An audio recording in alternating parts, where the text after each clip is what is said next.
Lisa, tell us, what is SABA? SABA stands for the South African Bridge to Opportunity Academy. And basically, in a nutshell, what it is, it's a pop-up academy designed to bring in-demand talent with a disability to the workforce. So it's a flexible and responsive program that brings industry-relevant qualifications to business, where we can, in a way that can bridge compliance demand with human impact. And that, in a nutshell, describes what SABA is. So what is different about SABA? I think, most skill service providers, they start off with going, this is the bouquet of skills that we can teach. And so what do you want us to teach? Our academy starts with the demand. So it goes, what is the qualification and what does the profile of this talent look like that you need in your organization now? There's a high demand for it now or in the immediate future. We start off with that and then we go, right, let's build back an academy that teaches that qualification. And then we'll use an ecosystem of stakeholders to build that academy. So we'll bring in the best technical skills people to come in and teach that qualification. We'll bring in mentors in that business context or that sector that is there to build up the professional confidence of the people that we're teaching. We bring in business leaders with disabilities to come and build up that disability confidence of the students themselves. So essentially, it's a bespoke designed program that responds to saying, what is the talent that you need in your organization? What does that look like? How do we build it best for you using this ecosystem of experts and influencers so that it lands with a quality pool from which you can draw?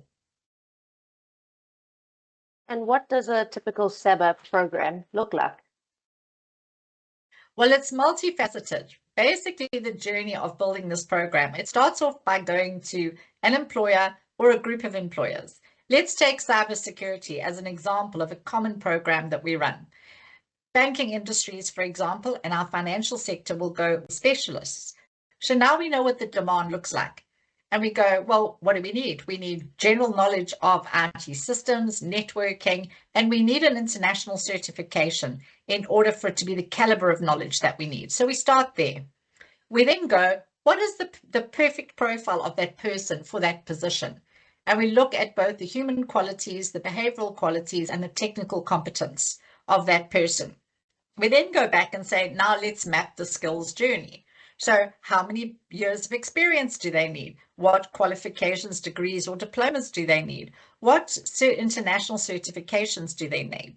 And we basically put together a program that is plug and play, and it goes, well, you've got that, we've got that, we'll get that, and here we go. We've got this pipeline of learning that takes you to the point of that perfect candidate. Resource the training partners based on who is best to deliver the technical competence in this program. And we'll build together our allies of business and disability confidence stakeholders to come and say, how are we going to plug your knowledge and insights into this program? We then do the program. We build those skills, the professional, the disability, and the technical skills.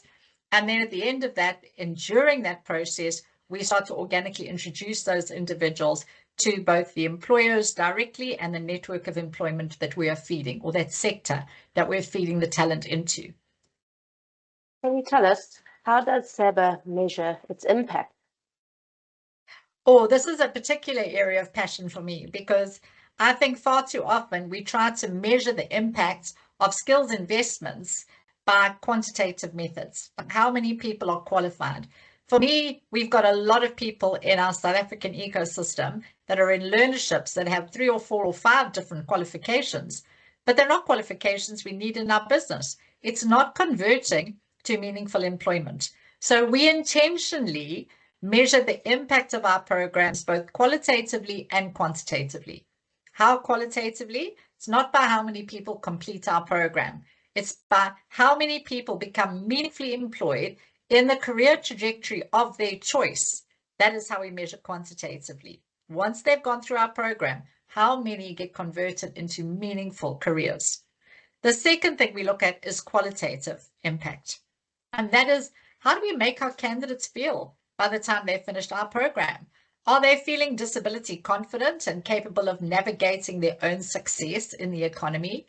Are they constructive in the way that they anticipate potential barriers and are part of the solution in removing those barriers? And are they self-confident enough that they feel like they can showcase their unique abilities rather than their disability? Do they see themselves as valuable assets to this economy?